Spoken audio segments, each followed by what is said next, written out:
Hi, Christy. Hi, how are you? Thank you very much. Good. Hello, everyone. Um, Micah and I wanted to hop on today and have a little bit of a conversation. I think what was occurring to me is it's like, there's so much going on out there in the self-help transformation space, spiritual communities, and um, we were just kind of landing more on the core of like, what does it mean to transform, like to transformation, right? And how a lot, I have a lot of love for the self-help development that's can't come along. And then the last, I would say 20 or 30 years, it's gotten a little bit dense and almost like Hard work, isn't it? productive a little bit because we think about how we want to change things Yeah. and we're always looking to change. Mhm. Um, but to transform, right, to change forms, like we were talking about the caterpillar and the butterfly, Mm, mm, like to once you can change things on the external and you can do a lot of work and reprogram a little piece of your mind or your behavior or something like that. But when you change forms, like the butterfly can't go back to being the caterpillar. mm. Butterfly won't be the caterpillar anymore. It's in a new state. It's coming from a different place. The whole world looks different. It's not crawling on the ground anymore. It's flying around in the sky. There's so many things that are different when you change forms. Yeah. And so Mm, one thing that I was standing out to me that you were talking about earlier was um, how, in relation to how we try to change or transform something, we're usually either coming from programming or our pain body, mm. right? Yeah. And um, I think when you were saying that, what that was activating inside of me was this awareness, having been doing this work for 20 years with people, is that's usually, even as a coach or a therapist or whoever you are that's trying to support somebody else, you're trying to help them either reprogram something because Mm, they have programming that's not serving them, yeah. or you're trying to help them like unload some of that pain body, unload some of that trauma, that repressed sadness or anger or grief or whatever's going on. Mm, But you were pointing at something like that's more like could be more powerful than that. mm. Um, Maybe it's kind of where we have finally have access to this at this time on the planet and this timeline that we're in, right? But thinking about like understanding your true nature and really more not getting involved in either one of those things, but coming to that thing that's before all of that, that is your true nature, Mm. and all of these other things kind of work themselves out. Yeah. Yeah. Yes. I mean, it's kind of like speeding up the process. Like you say, a lot of self-help is recognizing the way things are in your life isn't right. There's a lot of pain, there's a lot of grief, there's a lot of problems. And therefore we have to kind of shovel the snow, shovel it away. And to some degree that's true and it's very valid to do that. But Mhm. you could spend like a whole lifetime doing that as well, couldn't you? Yeah. And in a way, it's kind of it's like the perfectionist thing, isn't it? It's like your work is never done because it's like, what does perfect look like? It's like it's an ideal state, but can we realistically ever achieve that?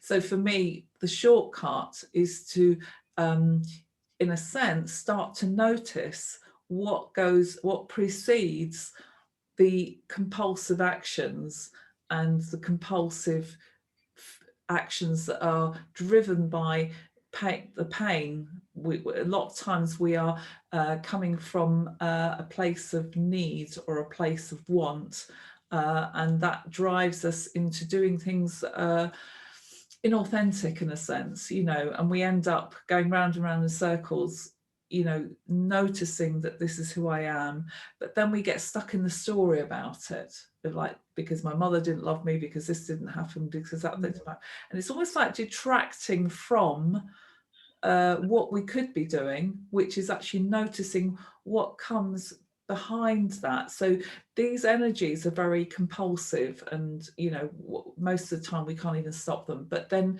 when we reflect and we think, do I really like being that person that is a result of that, we can start to feel more subtle energies that are very quiet and very natural, and we start to go into that flow that naturally wants to come through us, and it's almost kind of like secretly deep down inside somewhere we start to recognize that part of us that cannot be formulated by what we call a person. Like, you can't relate that feeling to anything that you've experienced in your lifetime. It's almost like before you were born that energy was there, so it's a very difficult thing to kind of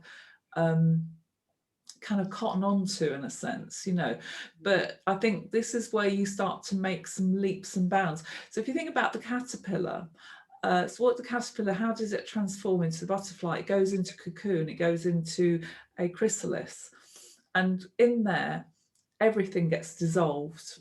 It's almost like it dissolves to mush, and out of that mush suddenly the DNA brings this butterfly forth, which is unbelievable. That can't be understood by how that happens, and yet the experience of the butterfly is complete non-survival. It's thriving, not surviving. It's a completely different animal. So this is the energy that we need to start accessing, is that part of you that is actually just being already. And and so we can start to recognize that more, because what we're finding, there's a thing called being and meing, or meing and being. So meing is like when I'm still doing my program behavior, and then being is actually just letting go of all that program behavior. It doesn't mean you stop doing things, but you stop identifying with your behaviors, and you just notice them, you carry on doing them, but you don't identify. And that's, for me, the true transformation, is not identifying with, if I do this then this will happen and then I'm a good person. And instead recognizing who I am is this being behind those actions and those words and the stories and what's seemingly happening, so it's a very subtle thing that happens, but as you do more of this work, the more obvious it becomes, in a sense. And almost like once you get to that point where you're capable of experiencing it, it's almost like your old ways just don't work anymore. Before, you could force yourself to be this person that was a program person in your society, and then it's, you more and more find you can't do that. What do you feel on that? Is that and it's, to me, when you're in that like beginning transformation space with that idea, it's like the mind like doesn't know what to do with how effortless that beingness can be, right? It's like when you might even have a sense of what that natural essence is for you and how it comes through, but then we take, like, the mind hijacks that so quickly, and we go into like, okay, now I need to go be that, I need to go do that, I need to go do that in the world, right? But it's almost like a false version of our own essence, in a way. Like, we caught a little glimpse of it, and we might have a moment and we're like, oh yeah, that's who I am, that's what I need to be doing, and then we kind of like abandon it and then and then go start trying to do that of our, the mind and our ego and all that. We get hooked back in as soon as something matters in our lives. Yes. Then all that those lovely ideas go out the window. But actually, to live like that from moment to moment is the biggest challenge, isn't it? To actually sort of trust that that's actually going to do all the work for you. For us, yeah. What I always go on about is we're going out of Newtonian physics, where any effort is involved, into quantum physics, which is when you know your true nature, then you suddenly, that gets shone into the world. Yes. And that does everything for you. That kind of shows, you get this feedback system saying, this is what I am in the world. I'm the light and I'm the love that's shining into the world. And that then gets reflected back. So there's no need to fix anything or negotiate your way around anything, because it just gets reflected back, because that's the quantum reflection again, rather than the reaction that we think is going on, where there is a cause and effect. There is no cause and effect, you know. So that's the big revelation, that we can only experience that revelation not by knowing it, but by actually being it, and only then will it be revealed to us, you know. Right. It's that it's like you can enter the kingdom of heaven, but you can't enter as a character in time and space, or a person. Yeah. You have to go beyond that, which is your true nature, which is only love and light, you know. So that's the price you have to pay. So this is what happens in the caterpillar, where everything gets dissolved. The price you're paying is dissolving the character of what that means, you know. Right. It's like what Christ said, like, to gain your life, you have to lose it, right? Yes, exactly, yeah. And I mean, I wrote a blog on this some time ago, and it's and what my discovery has been working with my clients is that each of us then are represented by a gemstone, and there are 12 gemstones. For me, the number 12 comes up quite a lot. Mm-hmm. So there's 12. We can each of us be one of those gemstones, and that's what we are destined to be. So this becomes the prism of our light and our love. So it's like the container of our light and our love is this gemstone. And some people call it, the new age circles, the light body, you know, but it's not anywhere out there. It's kind of in our energetic field, but not known within the electromagnetic field, which is what we normally identify with, you know. Can't be known by the mind. So and we did an experiment earlier on, didn't we, which was to go into our light bodies and see what kind of effect it has on other people and on ourselves, you know, what that actually feels like and what that looks like. So maybe we can do this for any people listening to this now and experience that. So would you like to do that with your paradox? Yeah, Is that, should we do that, and then we can kind of demonstrate it? We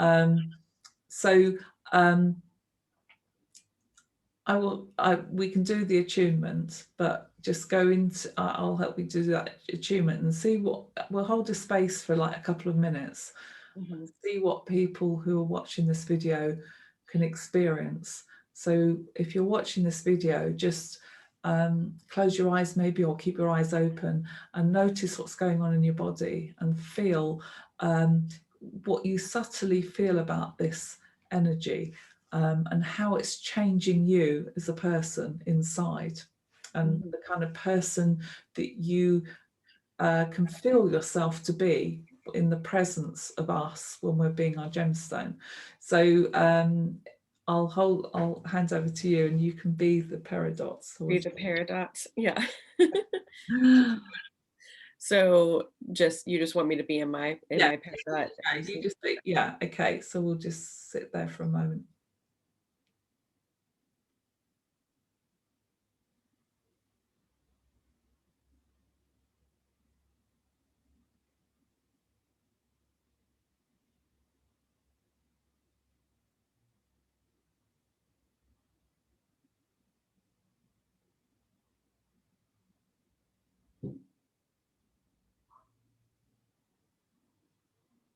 What are you noticing? What I notice with that is that it makes me, I can feel it in my hands and also my feet this time as well, and in my heart. And what that makes me feel as a person, that is, I'm feeling very inspired to do things that are in my heart. So it's taking me out of my program behavior.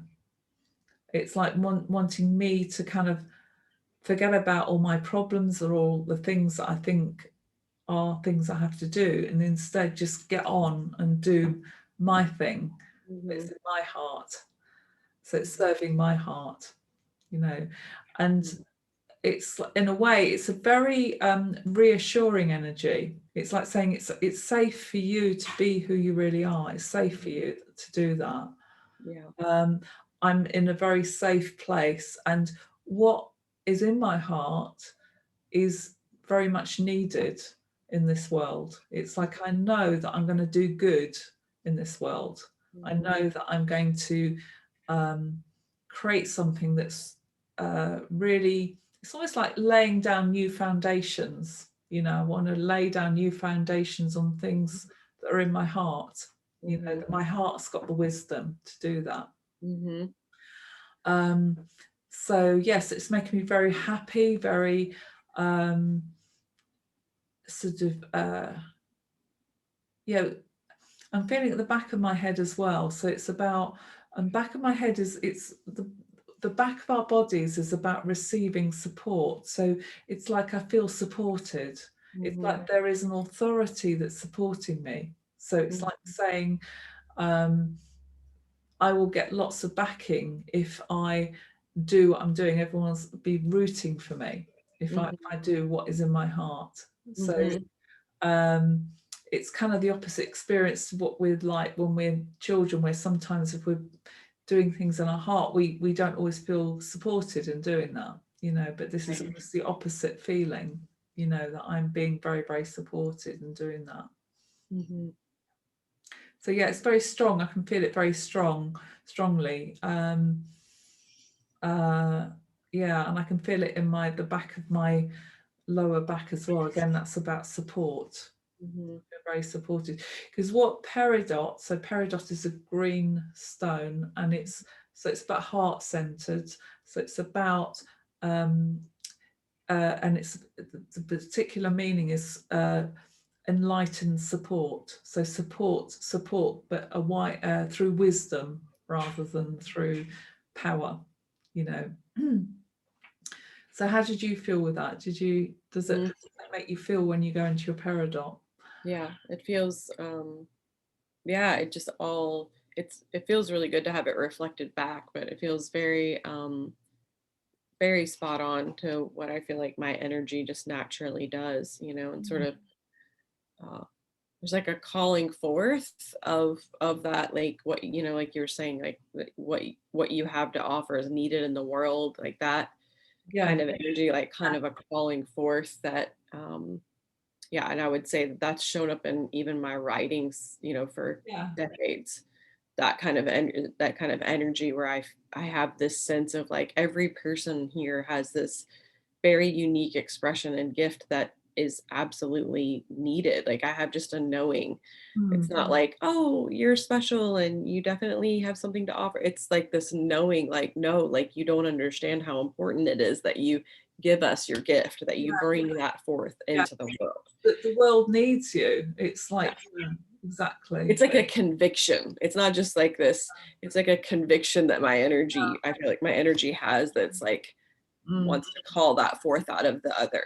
Yeah. That's passion. You see, passion is this strong conviction, you know, and that comes from the heart, doesn't it? You know, that it's like you are willing to support people to the nth degree, because that's what really matters in the world, isn't it? You know, that they're doing things, and we've all got our own formulas in our heart, you know, that the wisdom is coming from our heart. It's our GPS, you know, but while we're living in our brains, which is a survival machine, we can't feel this heart, you know.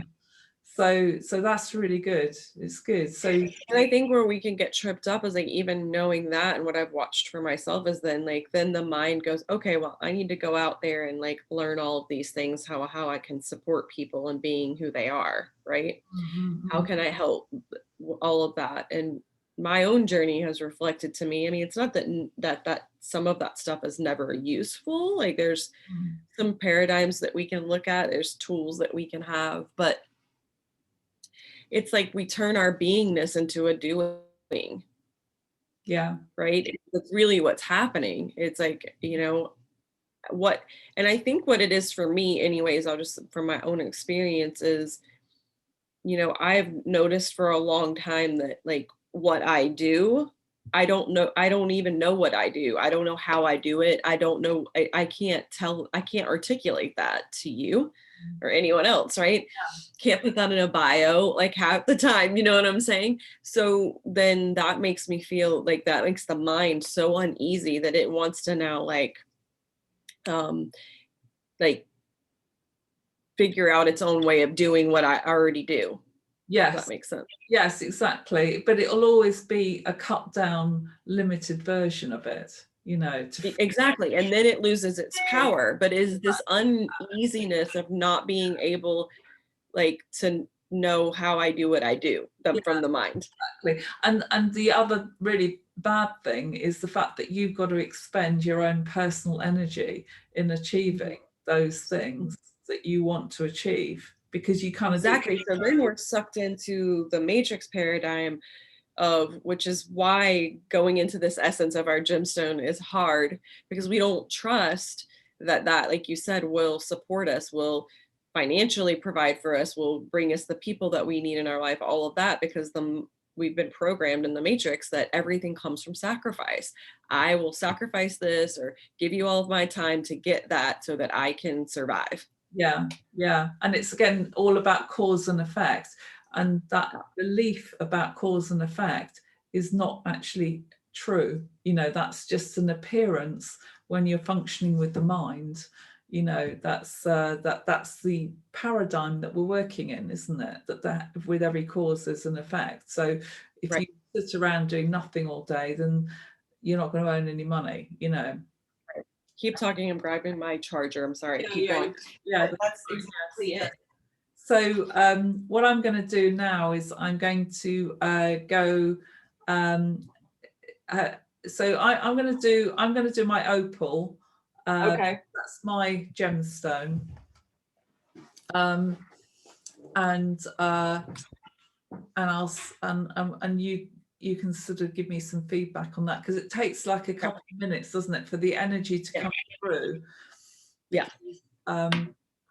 While we're talking, sometimes it's difficult to stay in that, isn't that, you know, because we're still to some degree engaging with our brains, you know.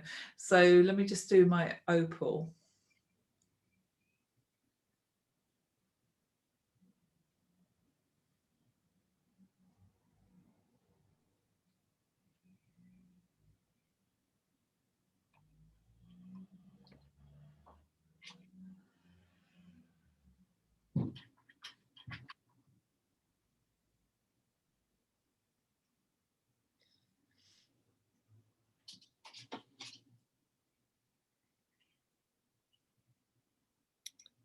So when I feel into your opal, it's like, it literally almost feels like a halo of light around my head. And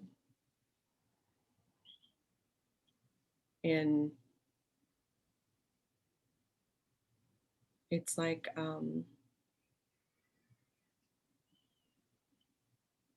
there's like, it's just, there's light, so I can see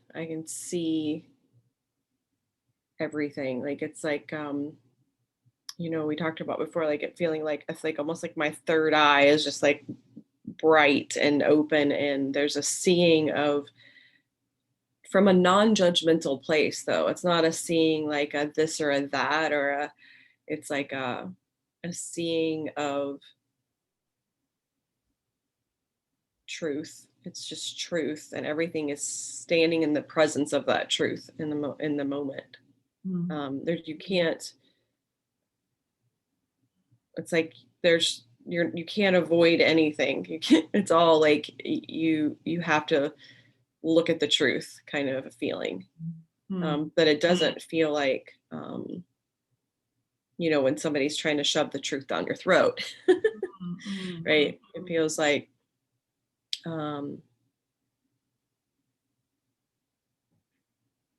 nothing is really in the shadows, like everything is exposed. And I can also feel like, I feel energy like kind of running up and down my arms.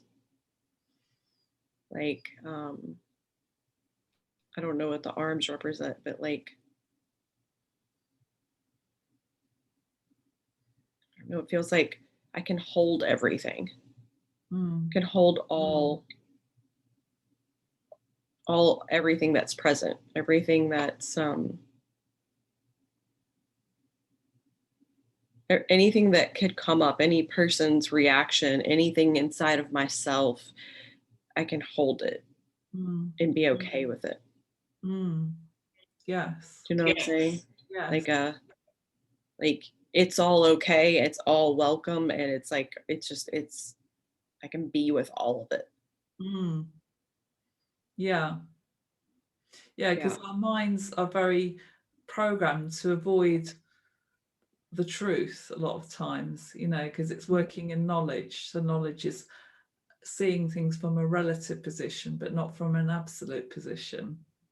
Truth Right. is what I call universally available, where, if you want to know the truth, ask a 3-year-old, because Yeah. it's what's blindingly obvious in this moment. But Mhm. the mind is always putting some kind of spin on everything, isn't it? It's Mhm. the moment we even label something, there's a saying which says the moment you've labeled something as a tree, the child stops seeing the tree.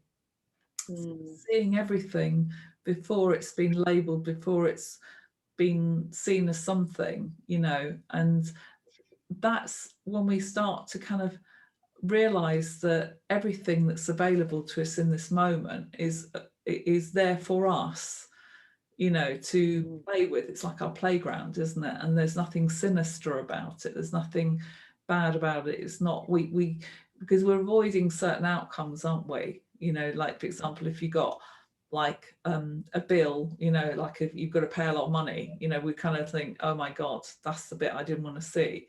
But actually, when you're seeing it in truth, it's like everything's welcome, everything's allowed, and you recognize this is what's got to happen in the moment here. Yeah. It's so, it becomes very light and free. It's seeing through the eyes of a child again, I guess. Where a Yeah. child doesn't understand what anything is, so therefore it's all interesting. So you can start to look at life in kind of fresh and new way. And that empowers you, because if you're looking for a new idea, a new inspiration, it's right in front of you. Do this, do that, without the mind chipping in and saying that's a wrong thing to do. Right. So yes, that's the power of truth, isn't it?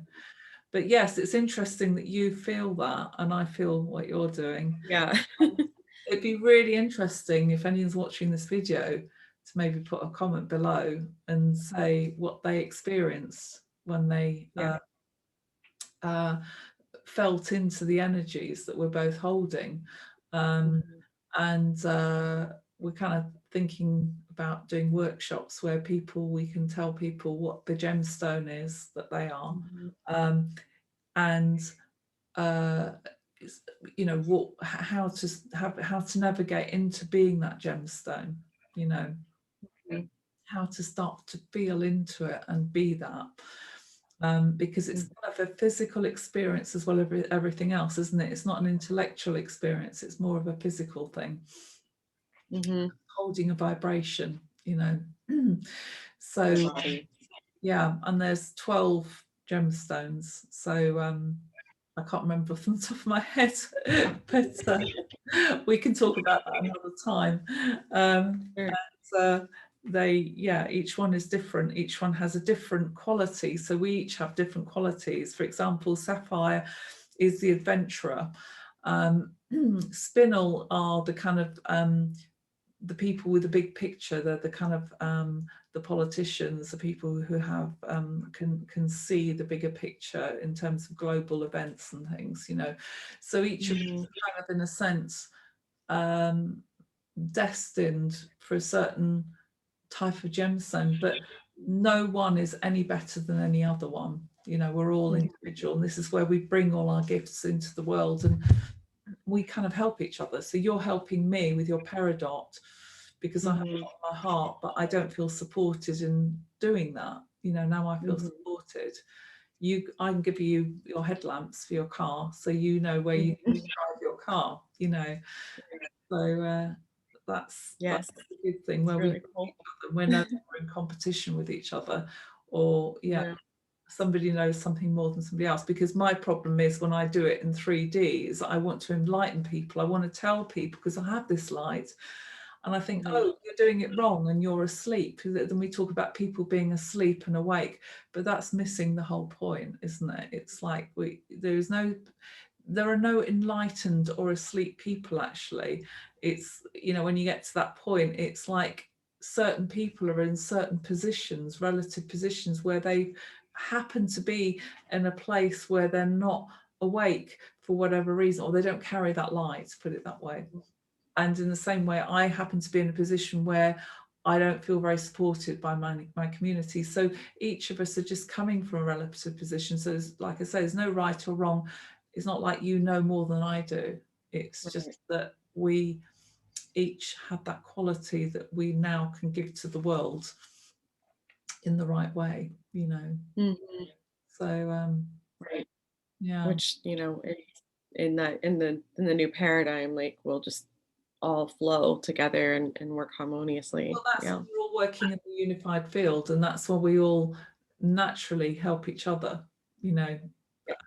That's just a given, because we're all then recognizing, with the individual recognition of your true nature, which is that subtle energy that precedes the personality.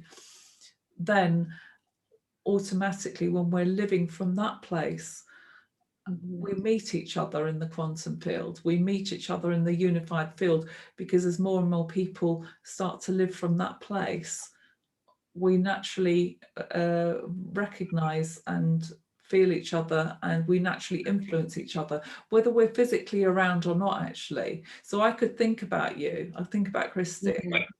oh, I need a bit of enlightened support at the moment, you know, I feel Mm-hmm. supported in my current community.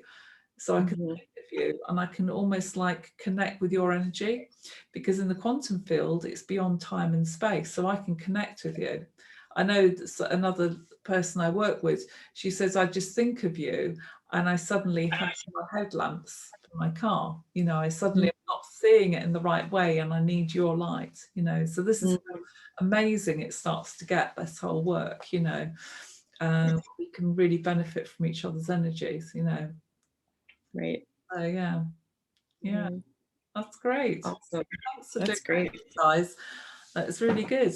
So until next time, I Yeah, think, there'll be more to come. can't we? We'll keep having this conversation. Yeah. But it's lovely to talk to you, and Yes. take care, and we'll speak soon. Right, All bye. right. Bye. Bye.